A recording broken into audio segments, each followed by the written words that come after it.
Hi and welcome to another edition of Books I've Read. And this time around, I'm going to be reviewing Jordan B. Peterson's 12 Rules for Life and Antidote to Chaos. So, this is a interesting book that came out in 2018. Jordan Peterson is a emeritus psychology professor and who grew up in Alberta, Canada, and he writes a great deal about life and being, and he's a cultural critic and discusses a lot of things such as identity politics. So in this book, which he wrote in 2018 and which he compiled as a result of having written about a post on Quora, so he explains that I started writing this book because of the post that I written about Cora and how it was gaining traction. So prior publishing this book, he had a strong social media presence on Quora and YouTube, and people were lucky enough to be introduced to him by then. Finally, had an opportunity to read his book, and I don't think there could be 12 rules of life, but this is his take on what rules one can look forward to. So, but I think also with this book is that it continues on a on Beyond Order 12 more rules for life, which shows you that he realized that actually you can't have more than just 12 rules of life. There are more. And so let's just delve into this book.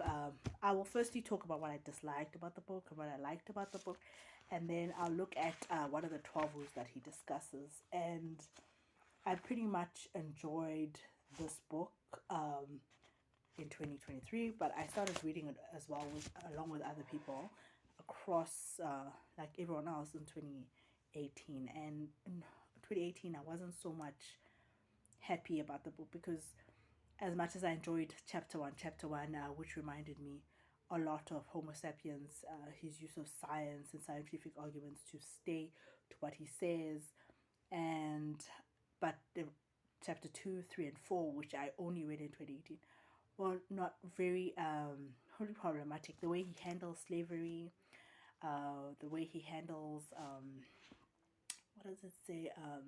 His friend Chris's passing. His friend Chris had a mental illness, and his lack of, I think, sympathy.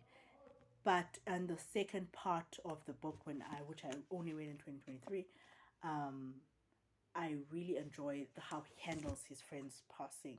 So let's just say it took me this long to read this book because at first I thought I I didn't like him. Yeah, I didn't like him. I didn't like his writings. I didn't like how he phrased his content. But when I went down to buy to get a physical copy of the book, so you can see a physical library copy of the book, or library copy, I got it from the library, and all of these stickers that need to come out that I want to talk about.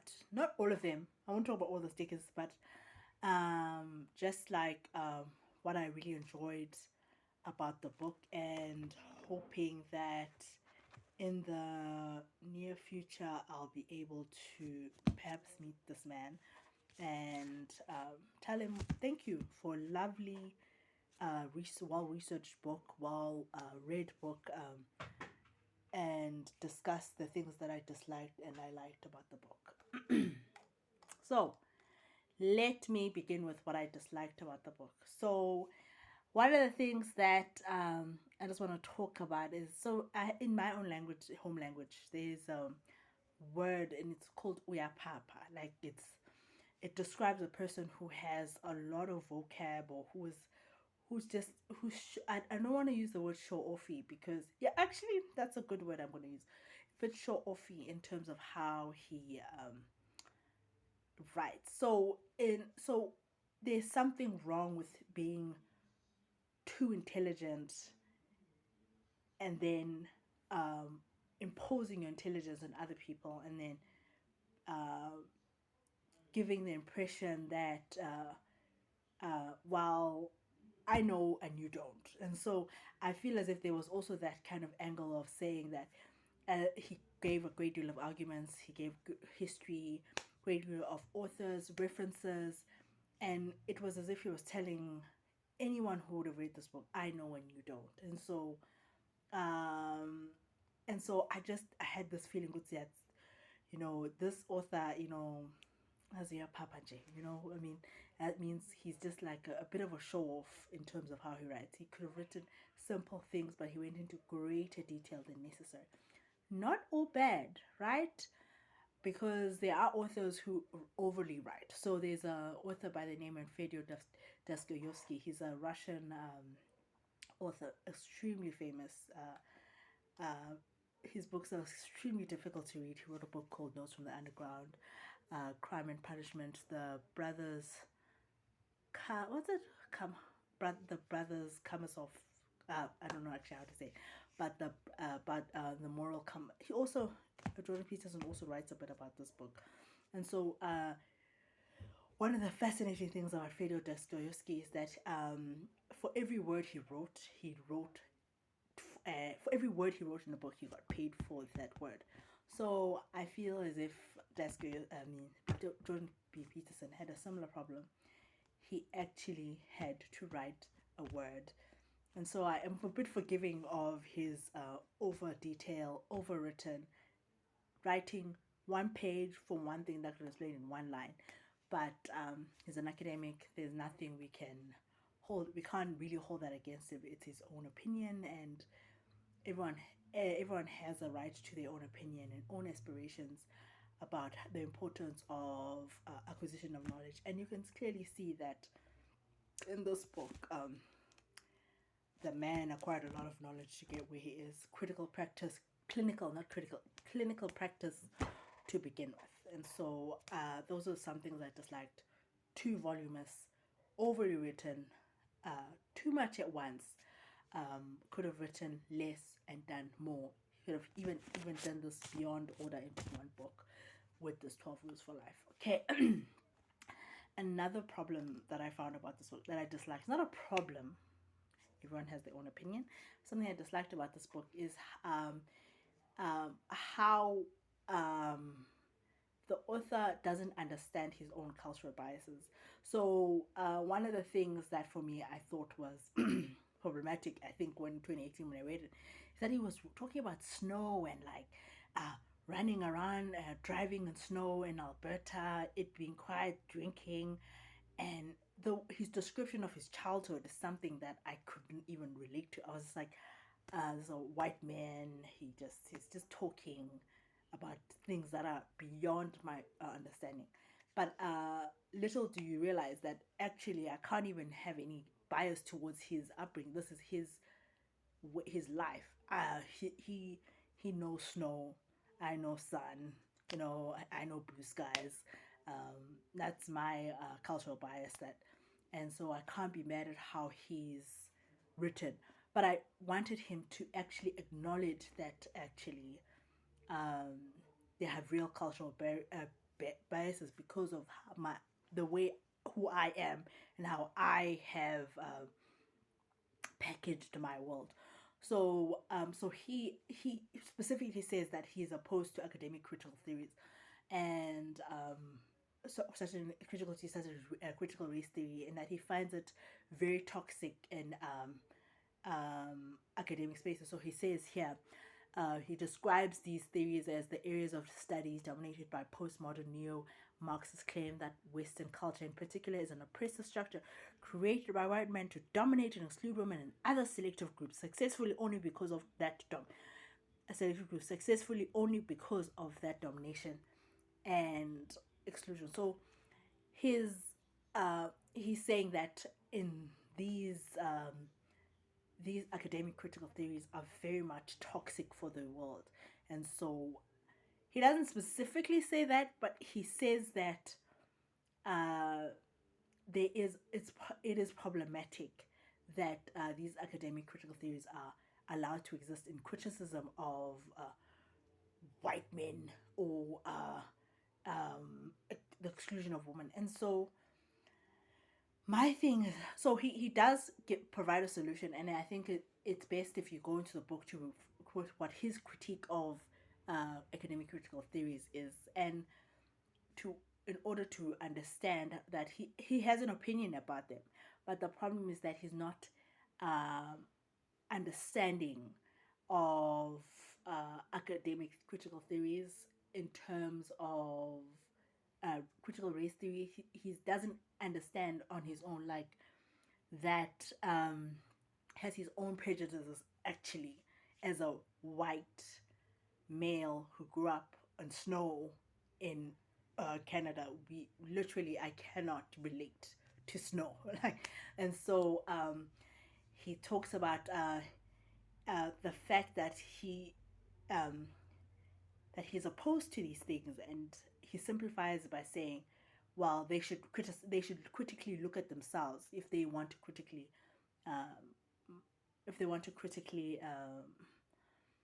examine, if they want to criticize the Western values.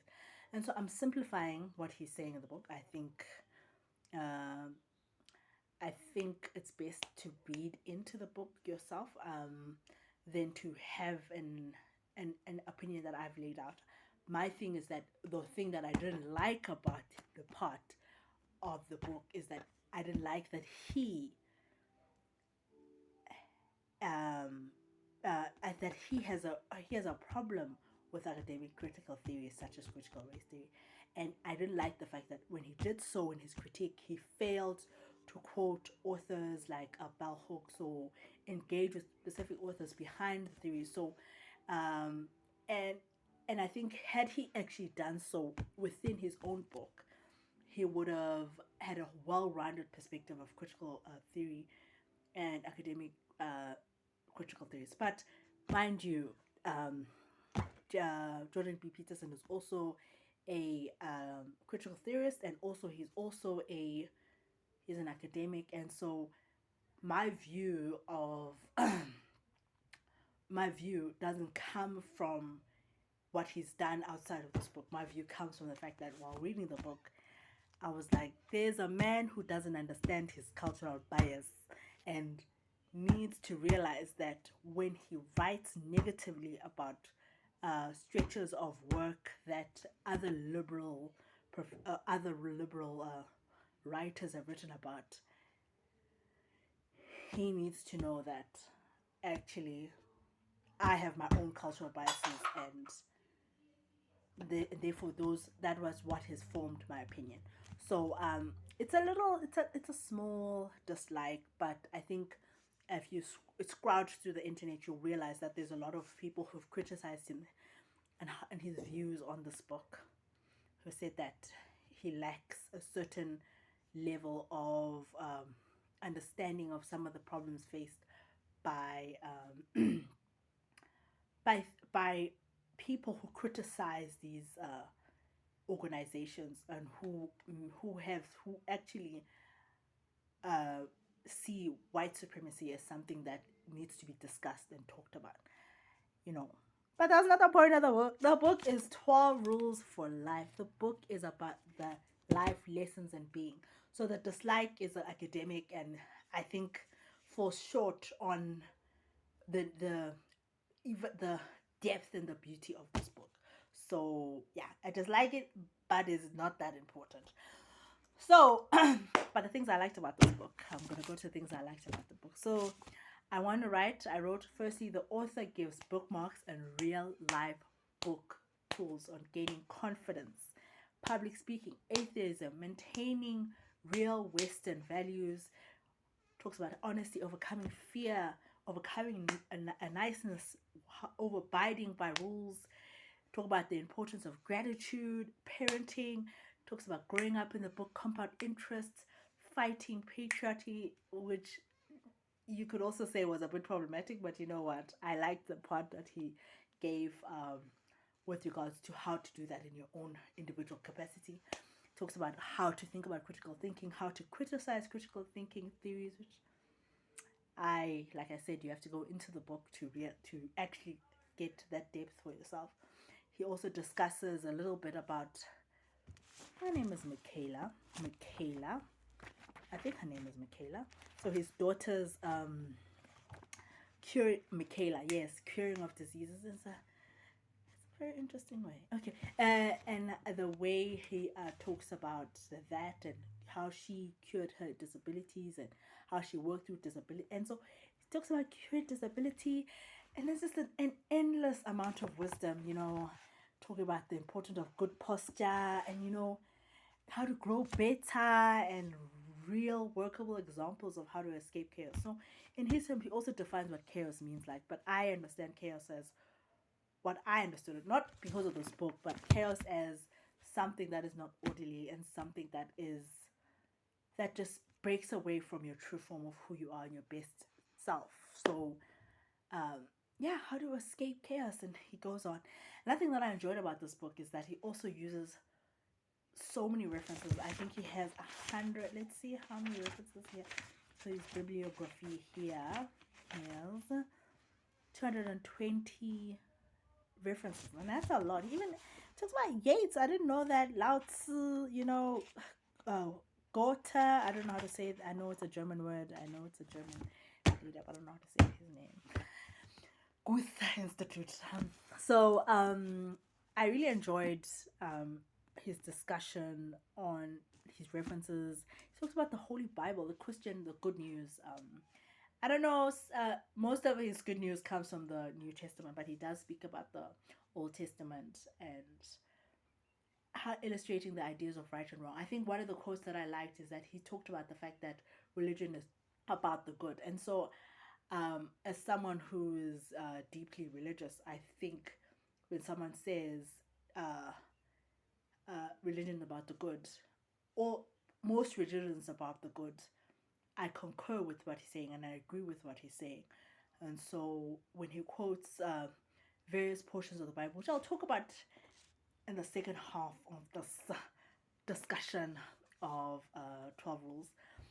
And so I'm really I'm really quite pleased about the fact that he referenced a lot. And so for someone who reads a lot, and if you're younger, this book, when I say younger, I mean if you are a person younger than 20, it's best you read this book and go and you read the books that he's referenced. So the more you know about the references, the better and the more enjoyable this book is. And then thirdly, I also enjoyed the way he handled highly contested issues in the society. So how he discusses identity politics. The problem is that when he discusses identity politics, it isn't even in a chapter in the book. It's like one page. And so I think he's heavily criticized in general about his identity politics. But in this book, he talks about it very, very generically and lightly. So I enjoy the way he handles it in the book. I'm not going to say how I support him or whatever, I just in the book. And discussion on confusion and how he handled, how he discusses rape. I don't fully support his views or what he writes about, but it's a good way to think as an individual about these highly contested issues in society and how he brings them into not even rape is not highly contested, rape is rape, but like at that time, because this book was from 2018, it was the Me Too era, start of the Me Too era. And so he talks, he gives he gives part of the conversation.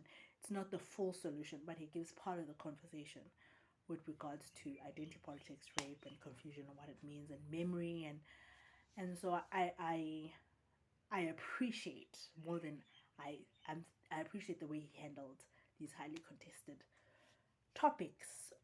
Yeah, so that's what I liked and disliked about the book, and these are my opinions, and I don't have to fully grasp why I hold to those opinions, but it's what I thought were the good parts. There could be better parts, and I think I could learn a lot more over the years as to what I shouldn't have liked and liked about this book. So now, however, the book is 12 Rules of Life. And so, what are the 12 rules? So, I'm going to just go through 12 rules and like what I came out of those 12 rules that I thought was important. And I'm going to be as quick as possible. I think this will be a long video, unnecessarily long, because this is an unnecessarily long book. That's another thing I dislike. Unnecessarily long book, but he had to write. It's his book, he wrote. So, the first rule that he says, stand up straight with your shoulders held back, stomach inches out. That's what he's pretty much saying. So what he's saying is that for me, this is like it. This for me could have been the whole book, because I truly believe stand up straight with your head high, with your shoulder and your head is also written about in a book by Yuval Harvel. Yuval Harvel, a Herrera. Ooh, whoa. Yeah, Yuval Herrera. Um, in his book Homo Sapiens. Is that his name? Okay, I don't remember, but I know it's Yuval, Professor Yuval, and so I think in his book Homo Sapiens he talks about the importance of posture and how it's very important. So when I was reading uh chapter 1 along with Homo Sapiens, and I could sense the similarities of the science of why it's important. So I'm going to quote what he says. And says, so attend carefully to your posture, quit drooping and hunching about, speak your mind, put forward desires as if you were right to them, at least the same right as others, walk tall and gaze forthrightly ahead, dare to be dangerous, encourage the serotonin to flow plentifully through the neural pathways, desperate for its calming influence. Then he says the body and mind are deeply connected, so set yourself for success by exerting the proper body posture. Stand up straight with your shoulders back for two powerful reasons. It exerts dominance and confidence. It shows you accept responsibility. And so I'm such a big fan of this part of the book because I really truly believe in stomach and chest out. And that would have been a great end to the book. But then he has a second rule.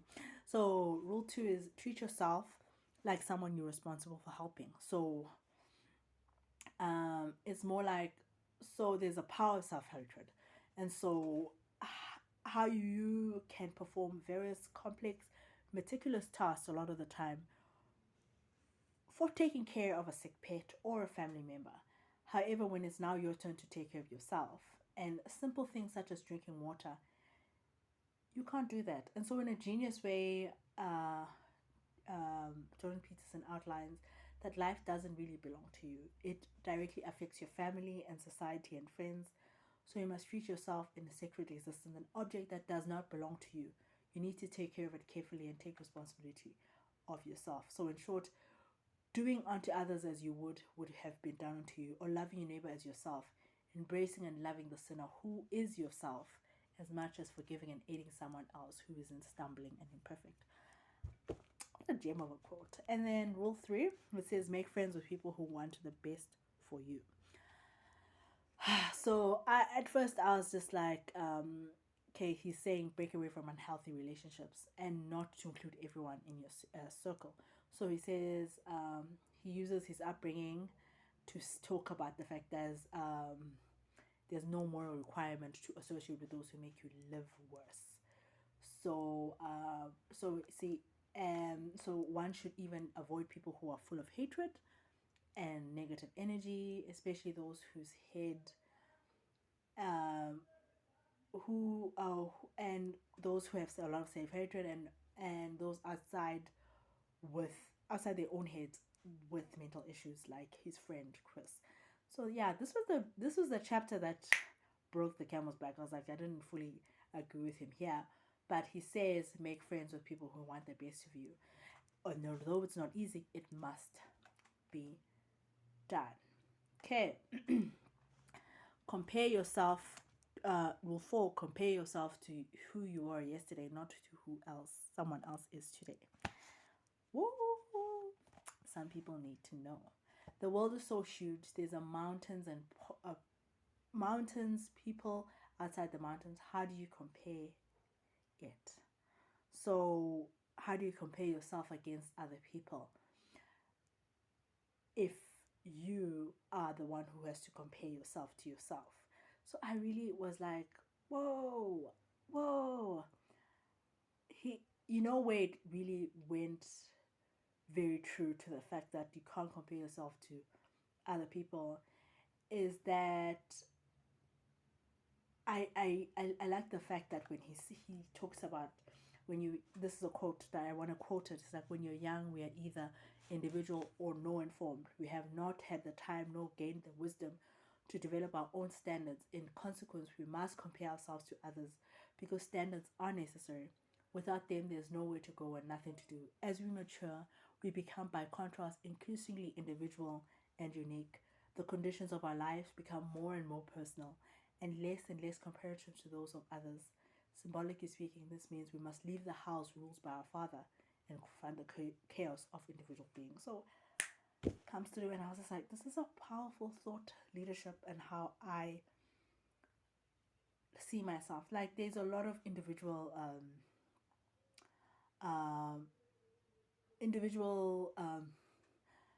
experiences that cannot compare me to anyone else, and so I cannot compare myself to another person. And so when he says, when you're young, we are neither nor informed. But then as we grow, we kind of realize, wait a minute, I can set my own standard. I can choose my own, what I consider success and what I consider a good thing.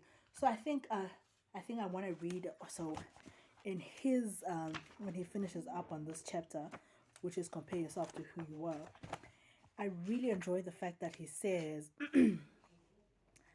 the fact that you need to look at the fact that you have to think about who you are. Pay attention to who you are. What is it that you consider important?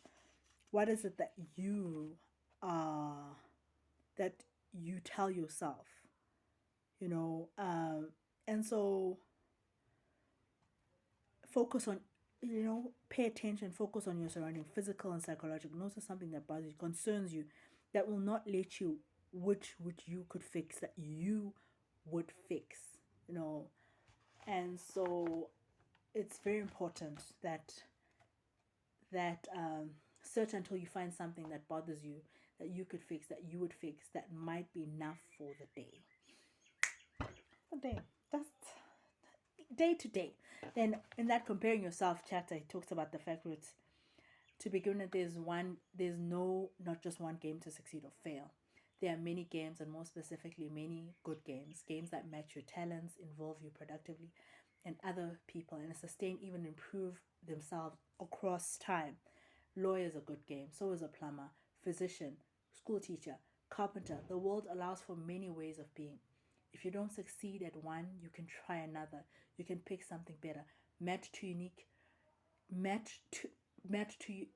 your unique mix of strengths, weaknesses, and situation. Furthermore, if changing games does not work, you can invent a new one. And I'm just like, life is a little game, and there's a lot of time in which you might want to change a few games. And so that was a really powerful reminder to love yourself, to compare yourself to who you were yesterday, not to anyone else. Even though it's easier when you're younger to compare each other, when you're older, it's a whole different ball game. We all have different things. We've all done different things with our lives. So rule 5, in rule 5, he says, do not let your children do anything that makes you dislike them. This chapter really threw me off. Got me in, not threw me off, but got me deeper into the book, because very, very sensitive to the needs of children. I think, I believe the children are our future. And so how then do you nurture a future that isn't something you dislike? So I'm going to read what I wrote about what I thought about this chapter. And I think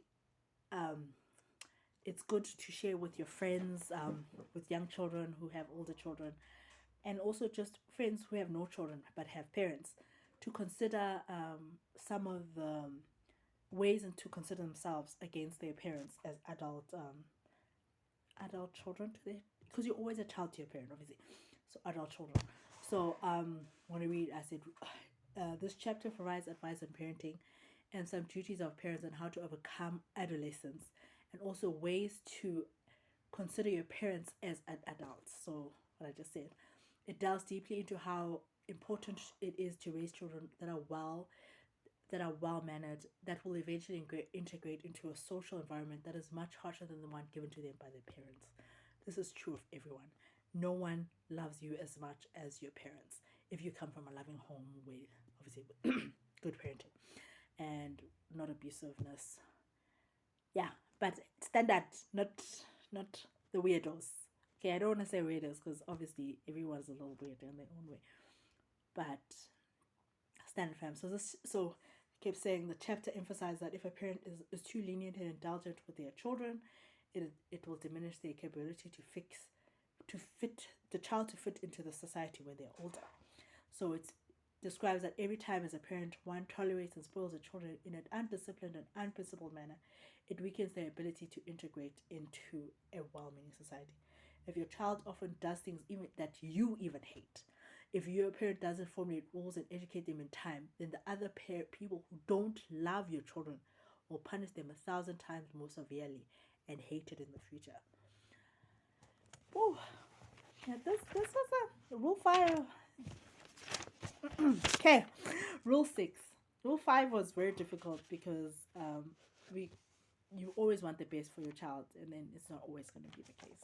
But yeah, rule 6: set your house in perfect order before you criticize anyone else. So I thought I was reading some, this is where I said bookmarks, tools, and how to be a better you, how to be a better self, and in all of this, in every part of this book, I had a sense that Jordan Peterson was really talking to the fact that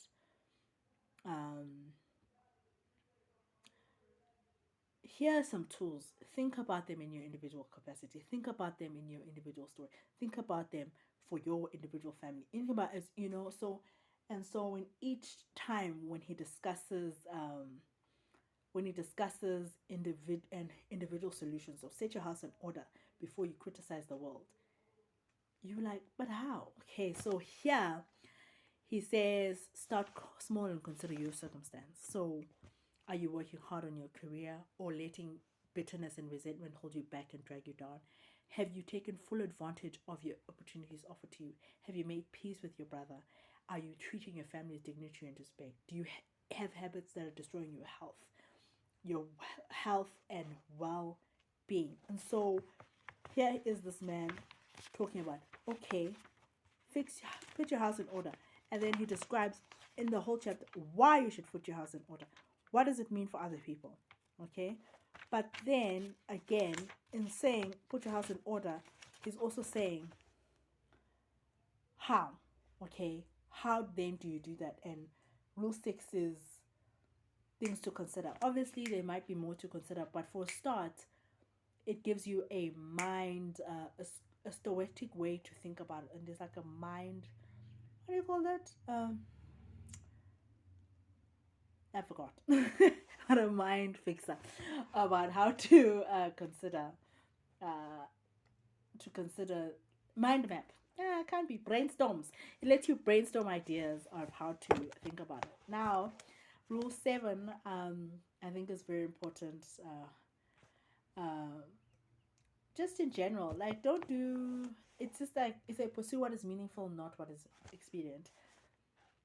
It's hard to not do something, let the riches come fast, yeah, but it's actually better to pursue what is meaningful, because over the long term you have to live with yourself, and if you've sold your soul,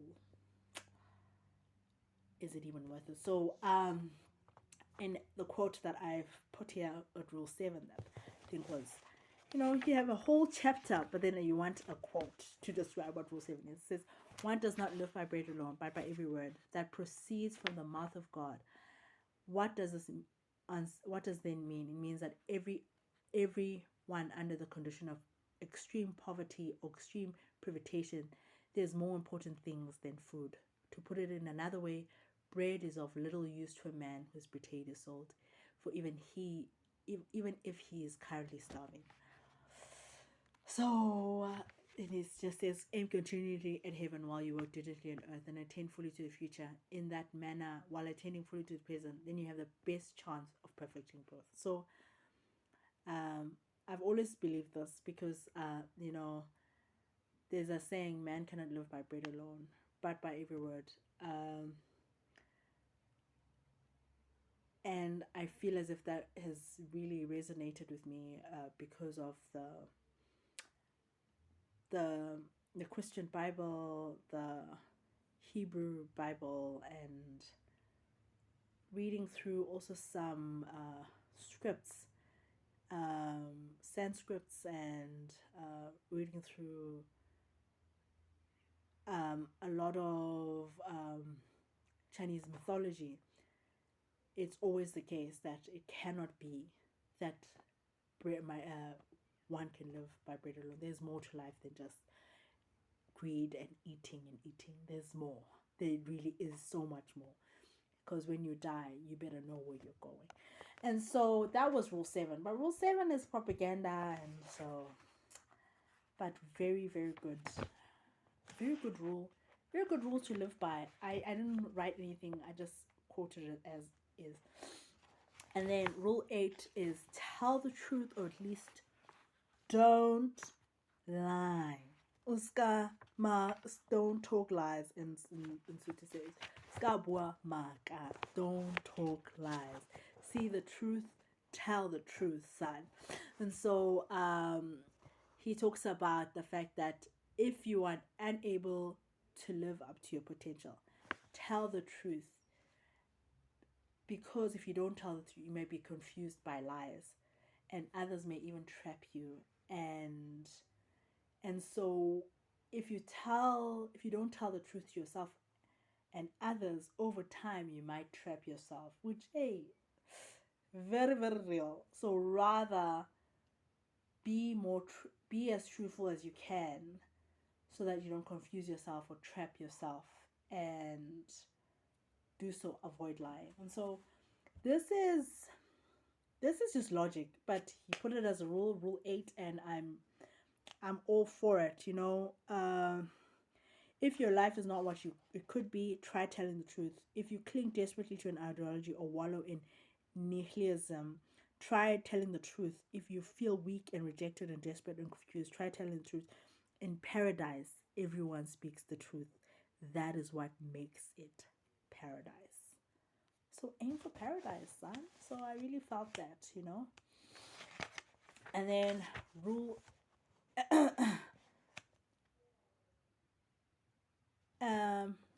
then rule 9 was assume that the person you listen to might know something you don't. And so this is just like Jordan is describing that in a worthwhile conversation, by the end of the conversation you've grown up, but it's better overall to listen to others, even your enemies, than win the debate. So I always feel like this is what he meant by assume that every person you listen to knows something you know. So it's better to listen, to pay attention to other people. And so in this chapter it also gives advice about lecturing. So I found this good quote where he said lecturing and public speaking, and so the advice, what is it, like real sense of skill set that he has. He's a great orator, he's a great speaker, he's good at audiences and capturing and discussing with his audience, and I think that takes a lot of training.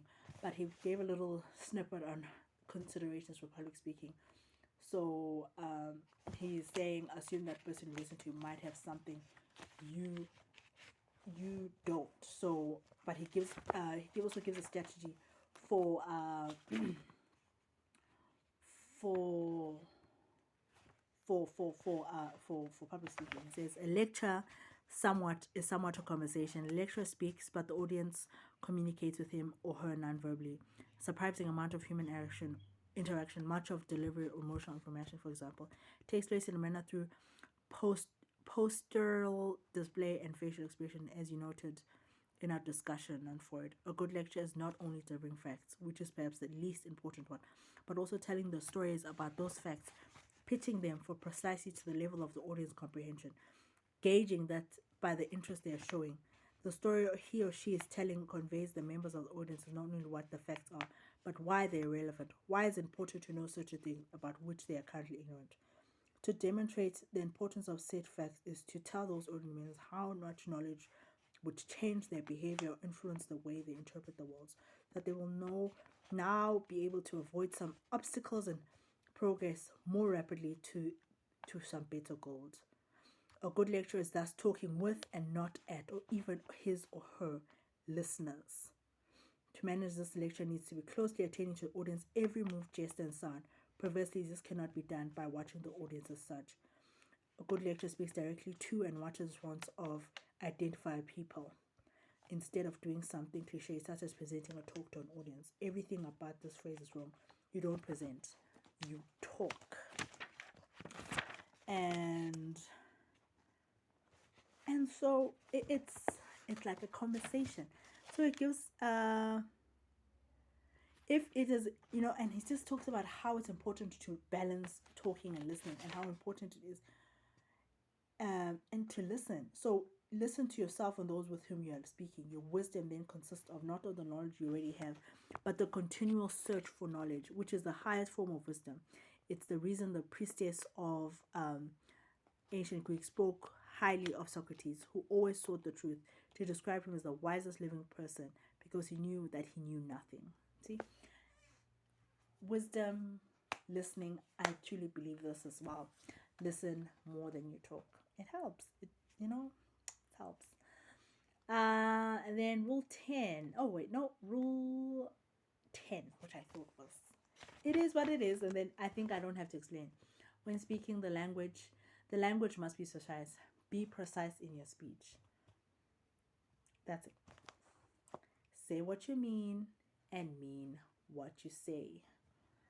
This means that precise speech and behavior enables us to work hard to get things out of the unspeakable realm. So when I thought of this, I thought of Voldemort. So there's a character in a children's fiction called Harry. This children's fiction is called Harry Potter. It's written by a lady called J.K. Rowling, and in the book, the nemesis, the bad guy's name is Voldemort, and for the longest time, maybe 3 books,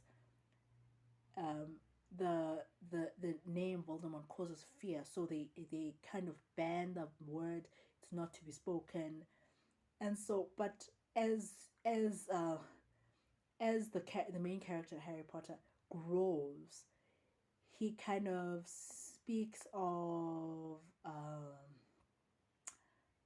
the name out and outwardly, and it removes the fear out of the name. And so that's what I mean. That's what I felt when Jordan Peterson is writing Be Precise in His Speech. So talks about language is very important. So when you're sad and when there's darkness and sadness, it's so important to use the language, to speak to someone, write it, discuss it, write it down in a way you describe it, you name it, you give it feeling, you bear it into life, and it becomes tangible and adjustable. And so if you are precise in what you're saying, you create order and you shatter darkness. And so for me, when I read this chapter, I thought immediately of, this is a real thing.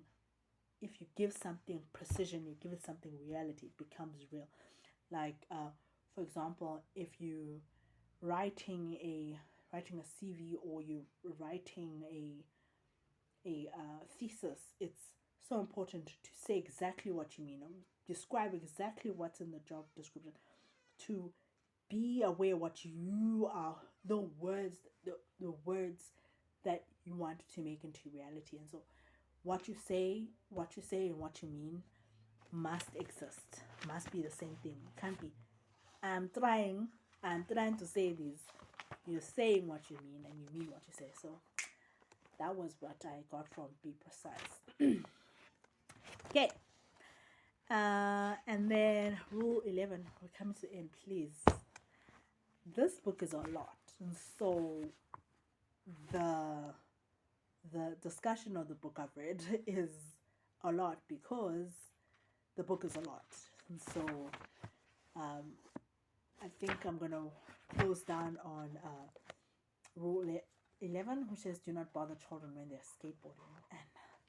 And this is a weird title. I mean, you can talk about the fact that why are kids skateboarding in the first place? Why aren't they at school? But that's not the whole idea. Is that it's just to describe the fact that allow children to be children, because if you don't, because what it does is that it allows them to grow and allow yourself to be yourself. So in order for you to level up, I keep saying that word, to cultivate a sense of who you are, it's important that you allow exploration in your life and to deal with dangerous situations. And in doing so, because he also said, he quotes on page 332, he says, and if you think tough men are dangerous, wait until you see what a weak men are capable of doing.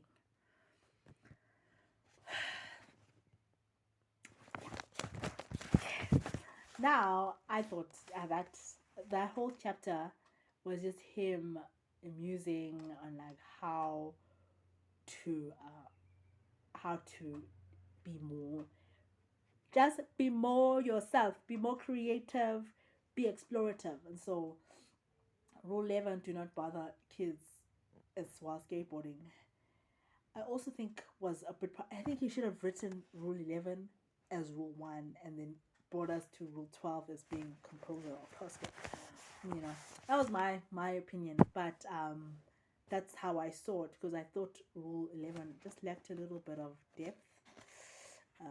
It would have been nicer if he had stayed a bit more.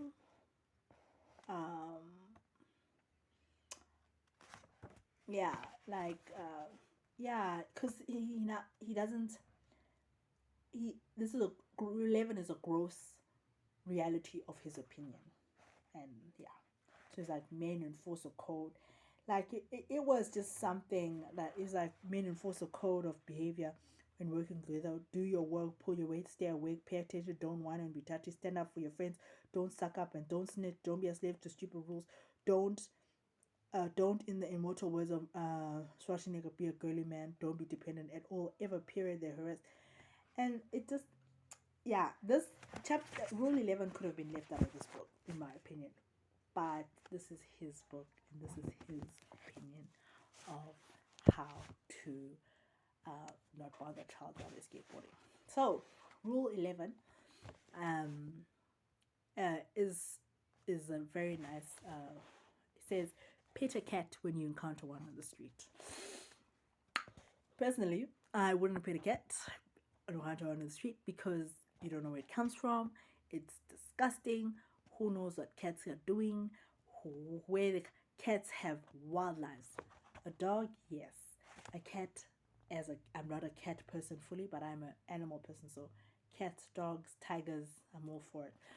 But when I encountered a cat on the street, I ran, opposite direction. But I wouldn't necessarily want to do that in this chapter. But in his words, Jordan B. Peterson is really thinking about the importance of how to cherish little things in life and cherishing the beauty of life, especially when things are bad.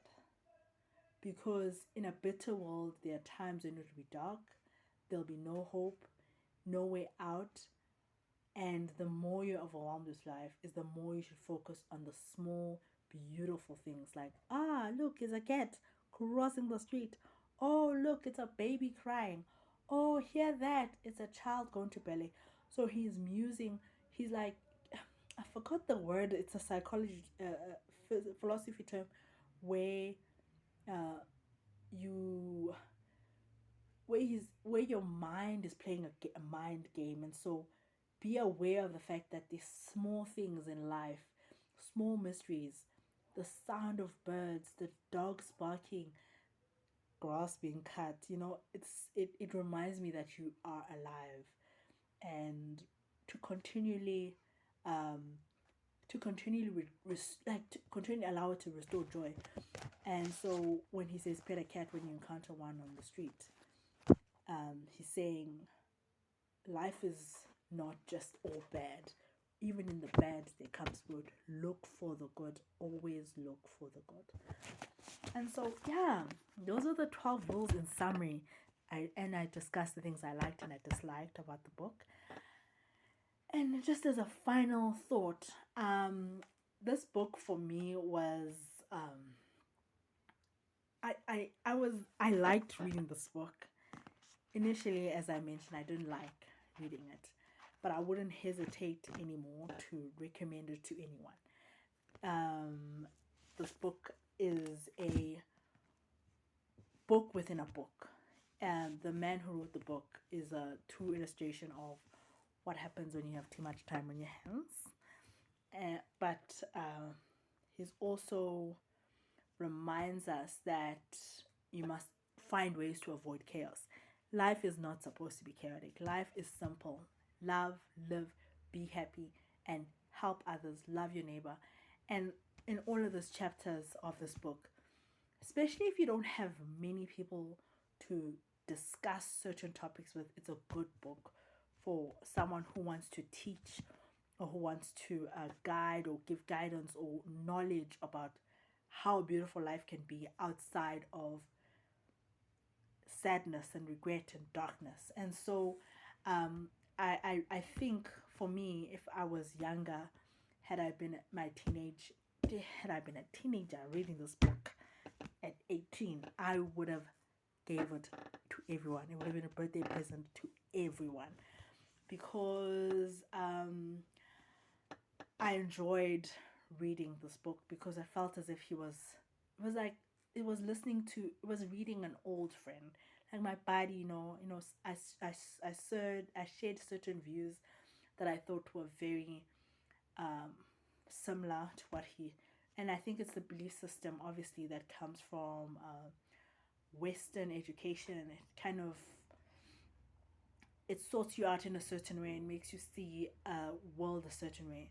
And so one of the things that stood out for me is his discussion of Adam and Eve, Noah, the importance, and I think the high standing thing is how he talked about World War II is the worst thing that ever happened to humanity. And for me, Holocaust and apartheid and such things as genocide that have shown the terrible effect of humanness and how terrible man can be, have, like the Holocaust and apartheid, has often been something that I felt should never happen again. And I think we hear it as our governments, and we hear it from our leaders. But in Jordan Peterson's book, he looks at it as an individual. What is you? What are you as an individual? Not as a group, not as Chomi and Chomi. And so, human tragedies such as the Holocaust, as I've mentioned, should never be repeated. And I think while reading this book, I felt his resignation to the fact that it's on individual. It's up to individuals to make sure that such a tragedy doesn't happen, and that we continue ourselves to assure that those horrors that stayed the hand of vengeance in Nuremberg still exist. Nuremberg trials still exist today. That as individuals, that we actually look down on those actions, and in our individual communities, in our homes, in our family, in our friendship groups. And that's what I got from this book. You are an individual. You treat yourself as an individual and not just as group think. And so now that I have gotten down to finishing this book, which took a long time to consume, I think it was beneficial to go through the book, to read through the book, and to formulate an opinion on the author and the reading. I really hope to read more Jordan Peterson's books. I might never have as much time, but I'm quite happy that I went through the journey of 2018 trying to read the book, not liking the book.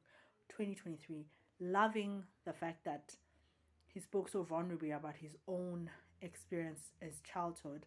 And he spoke about his patience, those people he treats, and all these ideas about what he thinks about the world. They're not all correct. I don't view his I don't view his thinking that the best thing a woman could do is have children and be a mother.